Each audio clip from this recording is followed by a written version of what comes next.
കോഴിക്കോട് തൊട്ടിൽപ്പാലത്ത് ഭക്ഷ്യവിഷബാധയെന്ന സംശയം. വിവാഹ സൽക്കാരത്തിൽ പങ്കെടുത്ത 60 പേർ ചികിത്സ തേടി.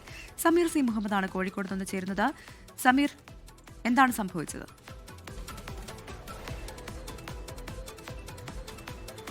പ്രവിത, ശനിയാഴ്ചയായിരുന്നു മാവുള്ളപ്പറമ്പത്ത് രാജന്റെ വീട്ടിൽ വിവാഹം നടന്നത്. അതിന്റെ സൽക്കാരത്തിൽ പങ്കെടുത്തവർക്കാണ് ഇപ്പോൾ ഭക്ഷ്യവിഷബാധ ഉണ്ടായെന്നുള്ള സംശയം നിലനിൽക്കുന്നത്. ഇതുമായി ബന്ധപ്പെട്ട് 60 പേരാണ് ചികിത്സ തേടിയിരിക്കുന്നത്. അതിൽ 45 പേരും ഉള്ളത് കുറ്റ്യാടി താലൂക്ക് ആശുപത്രിയിലാണ്. അവിടെ അവർക്ക് ശാരീരിക ബുദ്ധിമുട്ടുകൾ ഇന്നലെ വൈകിട്ട് മുതലാണ് അനുഭവപ്പെട്ടത്. അതേ തുടർന്നാണ് ഈ ചികിത്സ തേടിയിരിക്കുന്നത്. നിലവിൽ ആശങ്കപ്പെടേണ്ട സാഹചര്യമില്ല എന്നാണ് താലൂക്ക് ആശുപത്രിയിൽ നിന്നും അധികൃതർ അറിയിക്കുന്നത്.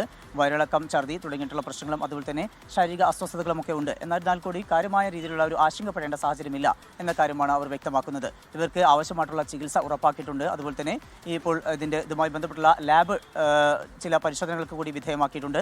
അത് സ്വകാര്യ ഇടങ്ങളിലേക്ക് അവരെ മാറ്റുകയാണെങ്കിൽ അതുൾപ്പെടെയുള്ള കാര്യങ്ങൾക്കും ആവശ്യമായിട്ടുള്ള ക്രമീകരണങ്ങൾ ഏർപ്പെടുത്തിയിട്ടുണ്ട് എന്നും അതുപോലെ ലാബ് ടെസ്റ്റുകൾക്കുള്ള കാര്യങ്ങളൊക്കെ തന്നെ ഇപ്പോൾ നടന്നു വരുന്നുണ്ട്. അത് പുറത്ത് ടെസ്റ്റ് ചെയ്യുകയാണെങ്കിൽ അത് സർക്കാർ ചെലവിൽ തന്നെ ചെയ്യാനുള്ള സംവിധാനങ്ങൾ ഉൾപ്പെടെ ഒരുക്കിയിട്ടുണ്ട് എന്നുമുള്ള കാര്യമാണ് ആശുപത്രി അധികൃതർ വ്യക്തമാക്കുന്നത്. എന്തായാലും ഇത് ഇപ്പോൾ ഈ വിവാഹ സൽക്കാരത്തിൽ പങ്കെടുത്തവർക്കാണ് ഏറ്റവും കൂടുതൽ കണ്ടുവരുന്നത്. അവിടെ നിന്ന് തന്നെയാണ് എന്നുള്ള ഒരു സംശയം തന്നെയാണ് നിലനിൽക്കുന്നത്.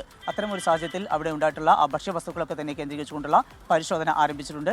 എന്തായാലും നിലവിൽ ആശങ്കപ്പെടേണ്ട സാഹചര്യമില്ല എന്നാണ് ആശുപത്രി അധികൃതർ വ്യക്തമാക്കുന്നത്. പ്രവിത, ശരി സമീർ. ലോകത്തെവിടെയായാലും ഏത് സമയത്തും 24 വാർത്തകളും ഓഗ്മെന്റഡ് റിയാലിറ്റി പാക്കേജുകളും എക്സ്പ്ലെയിനറുകളും വിശദമായി കാണാൻ ഞങ്ങളുടെ യൂട്യൂബ് ചാനൽ നിങ്ങൾക്ക് സബ്സ്ക്രൈബ് ചെയ്യാം.